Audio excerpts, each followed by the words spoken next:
안녕하세요. 이혼을 생각하고 있는 30대 여성입니다.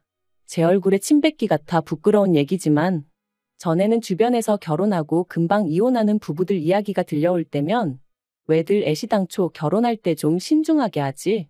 얼마나 살았다고 이혼을 한다고 드는 걸까? 참 경솔하다 그런 생각을 했었거든요. 그런데 참 웃겨요. 저도 그런 사람들 중 하나가 된 걸 보면 말이죠. 이래서 사람이 남의 일에 함부로 이러쿵저러쿵 하면 안 되나 싶기도 하고, 남편하고 이혼을 결심한 건 당연히 남편이 제일 문제지만 그래도 굳이 따지자면 시부모님 때문이라고 생각해요. 처음부터 그분들이 당신 입으로 하신 말씀만 잘 지켜주시고 억지만 쓰지 않으셨더라도 제가 이렇게 나가떨어지진 않았을 것 같거든요.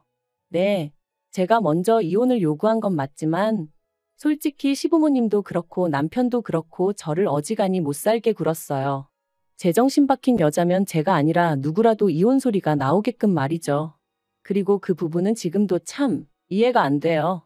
막말로 제가 나간들 제 자리에 들어오겠다는 또 다른 미친 엑스가 있었던 것 같지도 않은데 왜 어떻게든 잘 살아보려던 저를 이토록 질리게 만들었는지 말해요. 남편하고는 소개팅으로 만났어요. 그때 제 나이 29, 남편 나이 33 둘 다 적은 나이는 아니었죠. 그러니까 말이 좋아 소개팅이지 솔직히 결혼도 아예 생각이 없었던 건 아니에요. 적어도 저는 그랬어요. 그래서 소개받을 당시 속물 같지만 나름대로 소개팅을 주선해준 지인을 통해서 남편의 스펙도 어느 정도는 파악을 하고 나갔습니다. 어느 대학을 나왔는지, 어느 회사를 다니는지, 키는 얼마나 큰지. 말이 나왔으니 말이지만 소개팅이라는 자리가 누군가는 밥이나 한 끼 먹으러 간다고 가볍게 생각하라지만 그게 그렇게 안 되거든요. 특히나 여자 입장에선 그래도 좀 꾸미기도 해야 하고 또 시간도 어떻게 보면 금인 세상인데 영 아니다 싶은 사람을 만나면서 제 시간 낭비를 하고 싶은 생각은 더더욱 없었으니까요. 아무튼 그런데 주선자 말을 들어보니까 학교도 저랑 비슷한 수준의 대학을 졸업했다 하고 회사도 뭐 저한테 부족하지도 넘치지도 않는 곳이었어요. 그리고 키 같은 경우도 제가 대한민국 여자 평균이다 치면 그쪽도 대한민국 남자 평균치는 되대요. 그래서 그럼 한번 만나봐도 되겠다 싶었죠. 이후에 남편에게 들었지만 남편도 그 지인을 통해서 제 평소 사진을 10대 장은 받아보고 정했답니다. 자기는 얼굴이 가장 중요했다나 어쨌다나요. 아무튼 그렇게 서로 어느 정도는 파악을 하고 만나서 그런가 쓸데없이 시간 낭비를 하는 기분은 아니었어요. 바로 서로의 취향이라던가 서로에게 직접 묻지 않으면 알기 어려운 것들을 알아가는데 시간을 쓸 수 있었으니까요. 그리고 다행히 저희들은 여러 가지 면에서 통하는 부분이 많았습니다. 그래서 이후로 4번의 만남을 더 갖고 바로 연애를 시작했어요. 그리고 그렇게 만난 지 1년쯤 되었을 때 남편이 먼저 결혼 이야기를 꺼내더라고요. 남편에게 할머님은 굉장히 중요한 존재라 했습니다. 어린 시절 시부모님이 맞벌이를 하시느라 남편을 돌보지 못하셨는데 특히나 아버님은 지방을 돌아다니며 돈을 버시다 보니 2달에 한 번 정도 얼굴을 비추신 게 전부였대요. 그리고 사정이 그렇다 보니 할머님께서 남편을 거의 키워주시다시피 하셨고 그래서 남편도 실제로 할머니에게 무척이나 큰 애정을 갖고 있었어요. 그런데 이제 그 할머님이 80이 넘어가시니 왠지 마음이 급하다면서 저랑 결혼해서 증손주도 안겨드리고 싶고 뭐 그렇다고 하더라고요. 그리고 이건 솔직히 제가 기대한 프로포즈 멘트와는 많이 달랐습니다. 너를 사랑한다 너 아니면 안 된다. 이런 이야기가 듣고 싶었지 너랑 잘 사는 모습을 보여드리고 싶다. 안심시켜드리고 싶다. 왠지 할머님을 위해서 결혼식을 서두르는 기분이었달까요? 그래서 저는 고민 끝에 남편에게 제 속마음을 밝혔어요. 정말 나를 사랑하긴 하느냐고요. 그랬더니 남편이 자기가 원래 말을 잘 못하지 않냐면서 왜 자기 말을 안 좋은 쪽으로 해석하느냐고 오히려 자기가 서운한 애 어쩌네 그러는데 싸우자고 꺼낸 얘기는 아니었으니 더는 뭐라 따지지는 않았어요. 그리고 이후로 남편이 어떻게든 저를 달래주려고 노력도 했고요. 그래서 결국 결혼하는 쪽으로 마음을 굳혔죠. 그런데 막상 결혼 준비를 시작하니 남편은 모아둔 돈이 6천 정도 있었고 저는 1억 정도 있었어요. 물론 남편은 차도 있긴 했지만 10년이나 된 경차라서 솔직히 재산으로 느껴지진 않았고요. 그래서 그동안 돈 벌어서 다 뭐 했냐고 단도직입적으로 물었습니다. 참고로 결혼을 앞둔 사이에 이 정도는 당연히 물어볼 수 있다고 생각했어요. 그랬더니 부모님하고 할머니한테 자기가 아무래도 3대 독자다 보니 효도 좀 한답시고 이래저래 선물도 해드리고 많이 챙겨드렸다나요? 그런데 결혼하면 그런 건 이제 없을 거라고 하더라도 매번 저랑 꼭 상의하고 할 거라고. 그래서 알겠다고 했죠. 그리고 상황이 그렇다 보니 양가로부터 도움을 안 받을 수가 없었습니다. 1억 6천으로 결혼식도 올리고 혼수도 하고 신혼집까지 구한다는 건 서울에선 너무 빠듯하다 싶었거든요. 그런데 다행히 상견례 자리에서 사실 돈 이야기라는 게 시댁 쪽이건 저희 쪽이건 먼저 말 꺼내기가 편하진 않은 주제잖아요. 그런데 저희 시부모님 두 분 다 하시는 말씀이 그래도 명색이 3대 독자인데 걱정 말랍니다. 그러면서 자기들은 7천 정도 해줄 수 있는데 저희더러 맞출 수 있겠냐대요. 솔직히 전 3대 독자가 어쩌고 그러시길래 집까진 아니어도 한 1억은 해주시려나 그런 생각을 했는데 말이죠. 아무튼 저희 부모님도 7천씩 해주자 하시니 알겠다 하셨습니다. 그래서 계산해보니까 이래저래 3억이고 거기에 부족한 건 대출 좀 받으면 되겠다 싶대요. 그런데 결혼식을 한 달 앞두고 시부모님이 일방적으로 기도 안 차는 말씀을 하셨습니다. 주기로 한 7천을 못 주게 되셨다는 거예요. 그리고 그 이유는 더 황당했는데 아버님한텐 결혼 안 한 여동생 그러니까 저한텐 고모님이 계셨거든요. 그런데 그 고모님이 갑자기 내일 가게를 차린다며 돈을 좀 보태달라고 했고 그래서 일단 급한 대로 그쪽에다 5천을 보내주셨다나요? 어이가 없었죠. 그래서 그런 결혼은 어떻게 하라는 얘기냐니까 오히려 저더러 그게 무슨 소리냐 결혼은 원래 계획한 대로 해야지 하시더니 결혼식 날 축의금으로 돈이 꽤 들어올 거라면서 그때 일단 한 3천은 만들어 주시겠다나요? 3천이 안 되면 그땐 당신들이 대출을 받든 뭐라든 어떻게든 채워주시겠다면서 말이죠. 그래서 솔직히 마음 한구석에선 불안한 생각이 들었지만 그래도 파혼할 용기는 없었기에 어떻게든 시부모님의 그 약속을 믿어보자 생각하며 식을 올렸습니다. 하지만 결혼식 당일 식 다 마치고 축의금 정산하자 하니까 시부모님이 또다시 말을 바꾸셨어요. 그게 뭐가 그렇게 급하다고 그러냐면서 일단 신혼여행부터 다녀오고 그러면 그 사이에 당신들이 싹 정리해 놓겠다면서 말이죠. 그리고 이땐 솔직히 쎄한 마음을 감출 수가 없었습니다. 이러다 안 준다고 나오면 막말로 별 수 있나 싶기도 하고. 그래도 뭐 따져 물을 새도 없이 일단은 신혼여행을 떠났죠. 그런데 신혼여행에서 돌아와 시댁에 갔는데 시부모님께서 먼저 돈 문제로 할 이야기가 있다며 말문을 여시더니 축의금이 생각보다 많이 안 들어왔다며 겨우 700만 원을 주셨습니다. 말 그대로 황당하기 그지없더라고요. 7천천만 원에서 2천만 원 주시더니 이제 700만 원.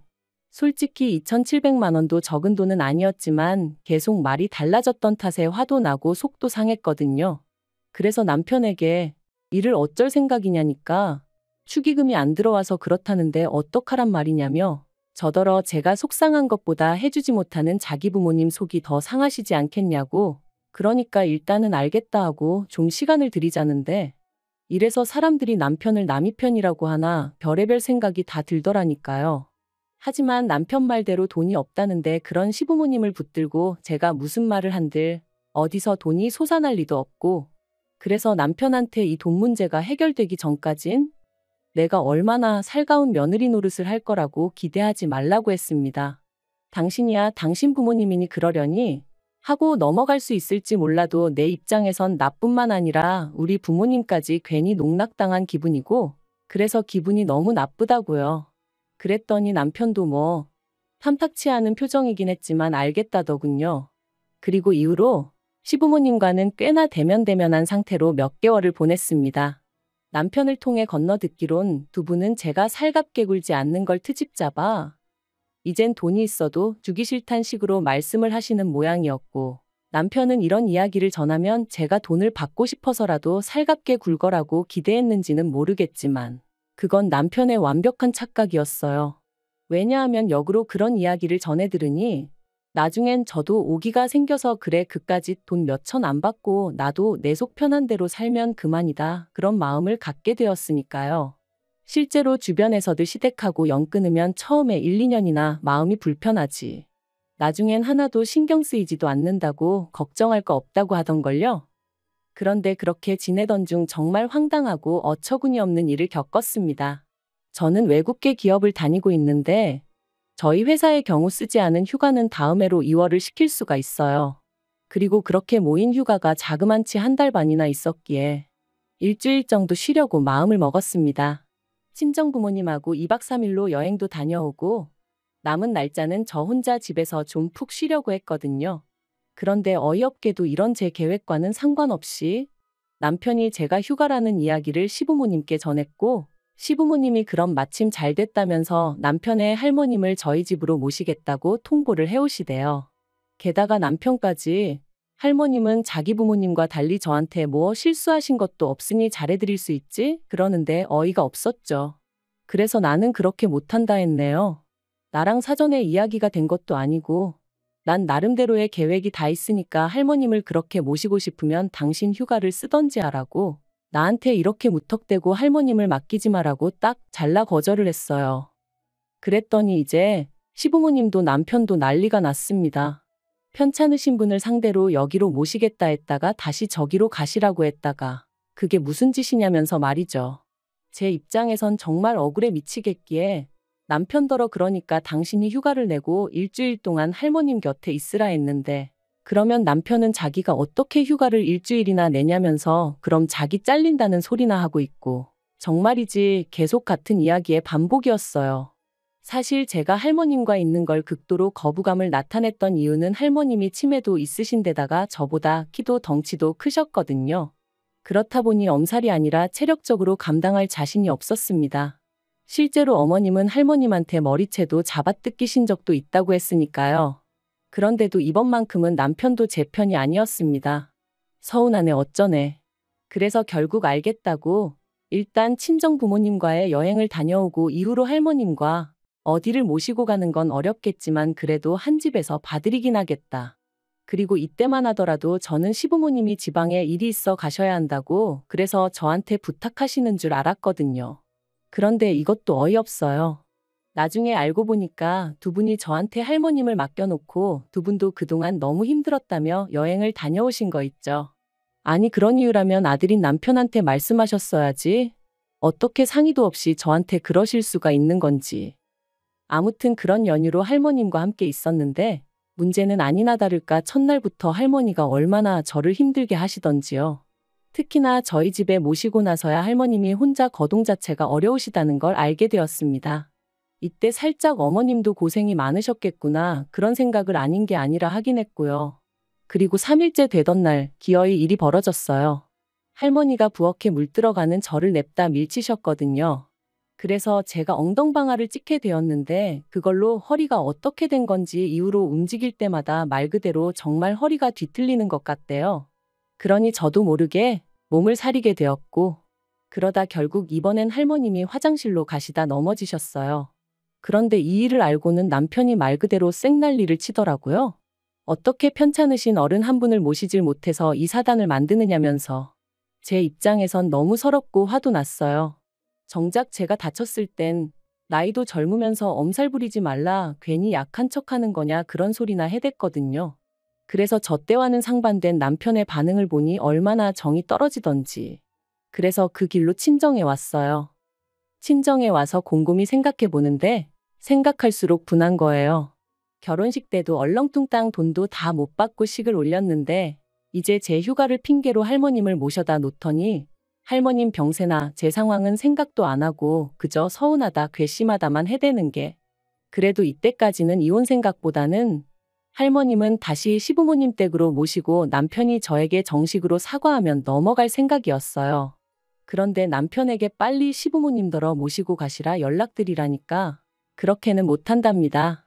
며칠 계시는 동안 손자된 도리도 못했다면서 자기가 그렇게 못한다고 당분간 같이 지내면서 챙겨드려야겠다며 저더러 아직 휴가만이 남아있지 않냐고 회사에 그거 써야겠다고 하라는 거예요. 그리고는 저한테 이참에 할머님한테 좀 잘해드리고 정도 붙이라면서 자기한테는 뭐 세상 그 누구보다 소중한 분이라나요? 참나 그렇게 소중하면 당신이 곁에 있으라 했습니다. 나는 막말로 생판남이나 다름없는데 나더러 치매 걸린 할머님을 어떻게 모시라는 거냐 못한다 했죠. 솔직히 까놓고 말해서 남편은 당연하고 시부모님하고도 제가 원만한 사이였으면 좋은 마음으로 노력해보겠다는 소리가 나왔을지도 모르죠. 하지만 그때 제 심정은 내가 왜 그렇게까지 해야 되지? 였어요. 그런데 남편은 계속해서 이건 말이 되네 안 되네. 그리고 저는 저대로 그런 남편을 보고 있으니 도끼가 오르더라고요. 그래서 친정에서 출퇴근해 가면서 그 사이에 집을 내놨습니다. 여담이지만 처음으로 남편이 결혼할 때 돈을 쥐꼬리만큼 들고 와서 다행이란 생각이 들었어요. 그래서 제가 제 명의로 집을 계약할 수 있었거든요. 아무튼 부동산에다가 금매로 내놓고 또 타이밍 좋게 사겠다는 사람이 나타나서 남편에게 집 팔았으니 그런 줄 알고 할머니 모시고 나가라 했습니다. 그랬더니 남편은 남편대로 자기 이제 회사 복귀해야 되는데 무슨 말도 안 되는 소리를 하냐면서. 알고 보니 남편은 제가 결국 체념하고 돌아와서 할머님을 모실 줄 알았던 모양이에요. 어이가 없었어요. 무슨 근거로 그런 착각을 하나 싶은 게. 그리고 그렇게 남편하고 대판 싸우고 결국 이혼 이야기가 아닌 게 아니라 나왔죠. 저처럼 계산적인 여자하고는 자기가 질려서 못 살겠다길래 나야말로 너나 너희 가족처럼 염치 없는 사람들하곤 두 번 다시 상종도 못하겠다 해가며 어쨌든 또 하나 다행이었던 건 결혼 비용 문제로 마음이 많이 상했던 만큼 혼인신고는 미루고 있었거든요. 그래서 이혼하는 건 일도 아니었어요. 다만 남편이 자기가 결혼할 때 들고 온 돈을 고스란히 돌려달라길래 그걸로 또 한바탕 소란이 있긴 했었지만요. 남편은 저랑 헤어지고 자취방을 구한 듯 했고 할머님은 시부모님 댁으로 가신 눈치예요. 남편이 저 때문에 할머님 건강만 악화되셨다며 책임을 묻겠다길래 그러라 했는데 뭐 아직까지 이후로 들려오는 소식은 없네요. 저희 헤어질 때 시부모님도 당연히 난리셨어요.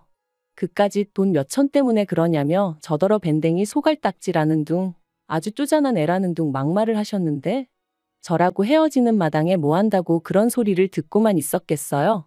저도 그런 시부모님께 그렇게 말 바꾸고 거짓말하고 그러시지 말라고 사람이 아주 우스워 보인다고 그랬죠.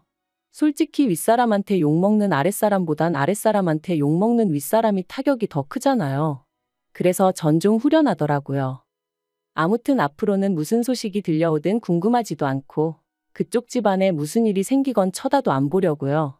생각해보면 돈 몇 푼 가지고 장난칠 때부터 알아봤어야 하는데 그래도 그놈의 정인지 사랑인지가 뭐라고 믿어보려고 한 제가 멍청했던 걸 누굴 탓하겠어요. 그냥 비싼 돈 내고 인생 수업 들은 셈 치렵니다.